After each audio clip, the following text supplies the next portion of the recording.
ဒါပေမဲ့စက်ယုံနဲ့နီးလာလေဇွန်ဘီတွေပူများလာလေကျွန်တော်ပြူကျနေတဲ့နေရန်တစ်ခုနောက်မှာပုံလိုက်တယ်စက်ယုံဝင်ပေါက်မှာဇွန်ဘီ10ကောင်ကျော်စုပြုံနေတယ်အထက်ကအတန်တစ်ခုကြောင့်ဆွဲဆောင်ခံထားရတယ်လို့တန်တကာကိုအယူမှုရိုက်နေကြတယ်အထက်ကနေငိုတန်အော်တန်တဲ့တွေထွက်လာတယ်ကျွန်တော်မိဘတွေထဲမှာရှိနေတယ်ကျွန်တော်စိတ်တွေပူလောင်လာတယ်ဒါပေမဲ့စိတ်ကဖိအားဝင်တာမလုပ်ဖို့တတိပေးနေတယ်ပတ်ဝန်းကျင်ကိုလေးလာလိုက်တော့စက်ယုံဘေးမှာမြေကြီးကနေ4မီတာလောက်မြင့်တဲ့တင်းပေါက်တန်းတစ်ခုတွေ့လိုက်တယ်အဲ့ဒီကနေဝင်လို့ရနိုင်တယ်ဆုံးဖြတ်ပြီးတာနဲ့ကျွန်တော်ချက်ချင်းလှုပ်ရှားလိုက်တယ်ကြောက်ခဲတစ်လုံးကောက်ပြီးအဝေးကကားအစုံတစ်စီးကိုအားကုန်ပစ်လိုက်တယ်ကားရှိမှန်ကိုထိသွားပြီးခွန်း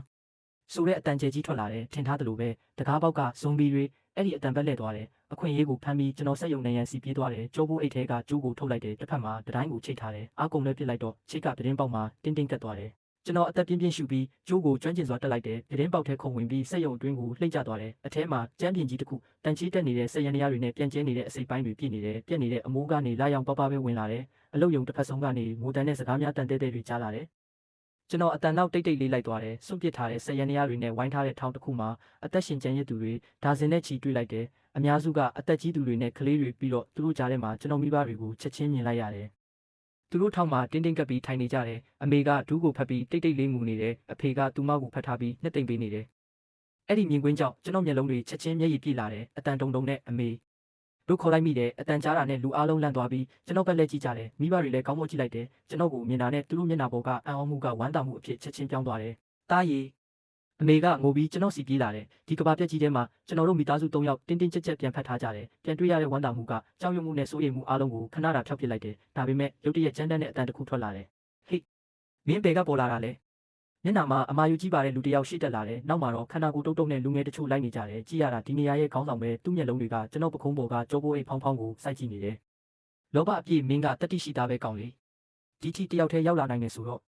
့အိတ်ထဲမှာဘာတွေပါလဲဖွင့်ပြစမ်းကျွန်တော်မိဘတွေရှိကိုတလန်တိုးပြီးအေးဆက်ပြန်ကြည့်လိုက်တယ်ဒါကျွန်တော်ပစ္စည်းမင်းပစ္စည်းသူ့မျက်နှာကလှောင်ရလိုက်တယ်ဒီနေရာမှာဘာမှဘသူပစ္စည်းမှမဟုတ်ဘူးအားလုံးငါဟာပဲအသက်ရှင်ခြင်းရင်အိတ်ကိုလက်လွတ်လိုက်မဟုတ်ရင်သူကဓာတ်ရှည်ကိုမြောက်ပြလိုက်တယ်ချင်းချောက်မှုကရှင်းရှင်းလင်းလင်းပဲနောက်ကလူဆိုးတွေလည်းကျွန်တော်စီတဖြည်းဖြည်းနီးလာတယ်တားရဲလိုမျက်လုံးတွေနဲ့သူတို့နှိပ်စက်ထားတဲ့အသက်ကြီးသူတွေနဲ့အားနည်းသူတွေကဒေါသထွက်နေကြပေမဲ့ဘာမှမလုပ်နိုင်ပဲကြည်နေရတယ်အဲ့ဒီမြင်ကွင်းကြောင့်အဖေကကျွန်တော်ရှိတရက်လိုက်တယ်အတင်းပြုံးလုပ်ပြီးသူ့ကိုပြောတယ် boss ကျွန်တော်သားကနားမလဲသေးလို့ပါအိတ်ထဲမှာအစားတောက်နေပဲရှိတာယူလိုက်ပါသူ့ကိုပဲမထိခိုက်ပါနဲ့နောက်ကျသွားပြီးသူကနှာခေါင်းရှုံလိုက်တယ်အခုအိတ်တင်မကတော့ဘူးဒီကောင်အသက်ကိုပါလိုချင်လာပြီးစကားဆုံးတာနဲ့သူကျွန်တော်စီတန်းဝင်လာတယ်ကျွန်တော်မျက်လုံးထဲမှာအေးဆက်တဲ့အလင်းတစ်ချက်လက်သွားတယ်နောက်မဆုတ်ပဲရှစ်တလန်တိုးလိုက်တယ်ကျွန်တော်တန်တုတ်ကထောင်ဆောင်နဲ့ဝေးရိုက်သွားပြီးသူ့လက်ကောက်ဝတ်ကိုပြင်းပြင်းထန်ထန်ထိသွားတယ်ခက်အယိုးကျိုးတန်ပြတ်သားစွာထွက်လာတယ်သူ့ရဲ့လက်ကောက်ဝတ်ကပုံပြတ်သွားတယ်လူအားလုံးတိတ်သွားတယ်ဒီပိန်ကောင်လေးကတကယ်ပြန်တိုက်မယ်လို့ဘယ်သူမှမထင်ထားဘူးသူကနာကျင်မှုကြောင့်ချွေးတွေထွက်နေပြီးမျက်နှာရှုံးမဲ့သွားတယ်မင်းငါ့ကိုရိုက်ရဲတယ်ဖန်ဆန်းဒီကောင်ကိုတေအောင်လုပ်လူဆိုးတွေတတိပြန်ဝင်လာပြီးကျွန်တော်စီအော်ဟစ်ကဝင်လာကြတယ်ကျွန်တော်ကြောပိုးအိတ်ကိုမိဘတွေစီပြစ်ပေးလိုက်တယ်ပြီးတော့တန်တုတ်ကိုမြောက်ကချဖို့ဝင်လိုက်တယ်လူဆိုးတယောက်ကတစ်သားတုံးနဲ့ဝေးရိုက်လာတယ်ကျွန်တော်ဘေးကိုရှောင်ပြီးဒုတ်တစ်ဖက်နဲ့သူ့ပေါင်ကြားကိုတိတိကျကျရိုက်ထည့်လိုက်တယ်သူချက်ချင်းអော်ပြီးဒူးထောက်လဲကျသွားတယ်ကျွန်တော်တိုက်ခိုက်ရေးတွေမှာလှုပ်ရှားမှုအပေါ်မရှိဘူးရိုက်တိုင်းချက်ကောင်းတွေကိုပဲထိတယ်အသက်ရှင်ဖို့လုံလောက်ယုံပဲဒါပေမဲ့သူတို့ကိုအကြောက်ဆုံးဖြစ်စေတာကကျွန်တော်ခံနိုင်ရည်ကမကုံနိုင်တယ်လို့ဖြစ်နေတာနှစ်ယောက်လောက်လဲသွားပြီးတဲ့နောက်ကြံတဲ့လူဆိုးတွေကြောက်သွားကြတယ်ရှိမတိုးရဲတော့ဘူးခေါင်းဆောင်ဖြစ်သူကကျိုးနေတဲ့လက်ကိုဖတ်ထားပြီးကျွန်တော်ကိုကြောက်တော့တရောပြီးကြည့်နေတယ်မင်းဘာတူလဲစွာရှင်လားကျွန်တော်ဘာမှမဖြစ်ဘူးအေးဆက်တဲ့မျက်လုံးနဲ့ပဲပြန်ဆိုင်ကြည့်နေတယ်ကပ်ပေးစာပြီးကလေးကခံစားခဲ့ရတဲ့နာကျင်မှုတွေစိတ်ပြတ်မှုတွေအခုချိန်မှာဒေါသတက်အဖြစ်ပောက်ကွဲထွက်လာတယ်ထွက်သွားမဟုတ်ရင်တေမဲ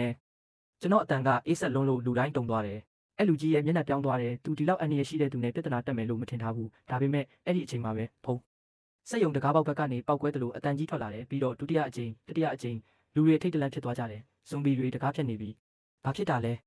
ဘာလို့ဒီလောက်ယူသွားတာလဲအော်တန်တွေကမီးလို့ပြန်သွားတယ်အဲ့လူကြီးလည်းကျွန်တော်ကိုဂယုမဆိုင်နိုင်တော့ပဲသူ့လူတွေနဲ့အတူတကားကိုနဲ့တွန်းပြီးထိန်းထားကြတယ်ဒါပေမဲ့ဇွန်ဘီတွေအများများတယ်တကားကထိုးရိုက်ခံရလွန်းလို့ခြိုက်ဝင်နေပြီးတကားချိတ်ကလည်းကျိုးတော့မလို့အတန်ထွက်နေတယ်လူအားလုံးစိတ်ပြအားငယ်မှုတွေဝင်သွားတယ်အမေနဲ့အဖေကကြောက်လွန်းလို့ကျွန်တော်လက်ကိုတင်းဖတ်ထားကြတယ်ကျွန်တော်တကားဘက်ကိုကြည့်လိုက်တယ်တန်ချီတက်နေတဲ့တကားချိတ်အဟောင်းကြီးအဲ့ဒီအချိန်ယူမိုက်တဲ့အတွေ့တစ်ခုထပ်ဝင်လာတယ်ကျွန်တော်တန်တုတ်ကိုကင်ထားရင်လူအားလုံးအံ့အားသင့်နေတဲ့မျက်လုံးတွေရှိမှတကားစီကိုတန်းလျှောက်သွားလိုက်တယ်ဟေ့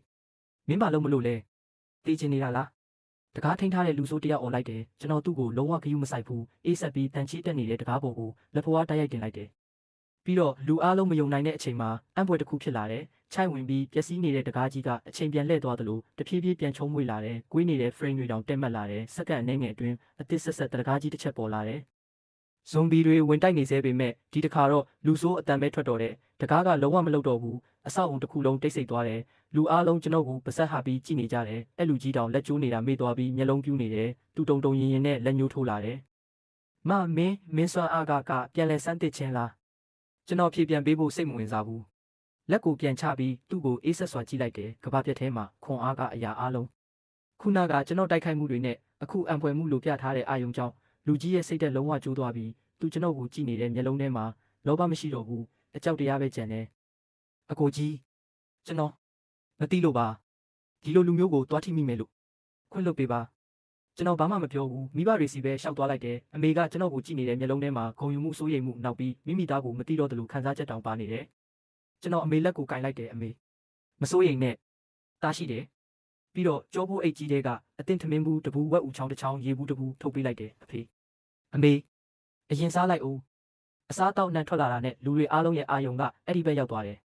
ဘလောက်ကြာငတ်နေခဲ့မှမသိတဲ့လူတွေကအဖေမေလက်ထဲကအစားတောက်ကိုမျက်လုံးမခွာနိုင်အောင်ကြည့်နေကြတယ်တရွေးမျိုးတန်တွေတောင်ကြားရတယ်အဲ့လူကြီးနဲ့သူ့လူတွေလည်းမျက်လုံးမခွာနိုင်ဘူးကဘာပြက်ထဲမှာအစားအစာကရွှေထက်တောင်တန်ဖိုးကြီးတယ်ကျွန်တော်ရဲ့ကြွယ်ဝမှုကတကားပြင်လုတ်ပြတာထက်တောင်သူတို့ကိုပိုတုံလို့စီတယ်ကျွန်တော်ပြန်လှည့်ပြီးစကားဖေးကိုကြည့်လိုက်တယ်ဒီနေ့ကစပြီးဒီနေရာကိုငါအုပ်ချုပ်မယ်အတန်မကျဲပေမဲ့လူတိုင်းရှင်းရှင်းလင်းလင်းကြားသွားတယ်စကားဖေးမျက်နှာတုံသွားတယ်နောက်ဆုံးတော့ခေါင်းငုံလိုက်တယ်ရှုံးနေသွားပြီးစက်ယုံခံတက်ကိုလွဲပြောင်းဖို့လုပ်ရတာထင်ထားတာထက်ပိုလေသွားတယ်အလွန်ကြုံစွမ်းအားနဲ့အစုံမဲ့ထောက်ဖို့ပစ္စည်းတွေရှိမှစကားဖေးချီရဲ့စိတ်တက်လေးကချက်ချင်းပြိုကွဲသွားတယ်ကျွန်တော်သူတို့ကိုမနေထုတ်ဘူးကဘာပြက်ထဲမှာလူတွေလည်းအရင်မြစ်ပဲသူတို့ကိုကင်းသမားနဲ့ဇွန်ဘီရှင်းလင်းရေးလုပ်ခိုင်းလိုက်တယ်ကျွန်တော်ကအစားအစာနဲ့ထောက်ဖို့ရေးကိုကင်တွေလုပ်တယ်နေတိုင်းတီးတန့်ကန်တစ်ခုတည်းတော့ခတ်ဝင်ပြီးစရင်စစ်လုပ်နေတယ်လို့ဟန်ဆောင်တယ်တကယ်တော့အစားအသောက်တွေအမြန်ဆုံး refresh လုပ်ထုတ်နေတာနေ့စစ်လိုအပ်ချက်တွေပြည့်စုံသွားပြီးတဲ့နောက်တစ်တာကြီးတွေအပြည့်အသစ်ဆက်ပစ္စည်းတွေပေါ်လာတယ်လူတိုင်းကျွန်တော်ကိုကြည့်တဲ့မျက်လုံးထဲမှာအံ့ဩမှုနဲ့လေးစားမှုပဲကျန်တော့တယ်သူတို့အားလုံးကျွန်တော်မှာအယမ်းမားတဲ့စွမ်းအားရှိတယ်လို့ထင်နေကြတယ်အစားအစာတွေပေါ်များစွာရှိလာပြီးခိုးလုံရလုံခြုံလာတော့ဒုက္ခတွေတဖြည်းဖြည်းအသက်ပြန်ဝင်လာကြတယ်ကျွန်တော်ဥဆောင်မှုအောက်မှာစုပ်ပစ်ထားတဲ့စက်ယုံကြီးကအစင်းမြင့်ခံတဲ့တစ်ခုဖြစ်လာတယ်အဖေနဲ့အမေကလည်းကျွန်တော်ရဲ့ပညာလက်ယုံတွေဖြစ်လာတယ်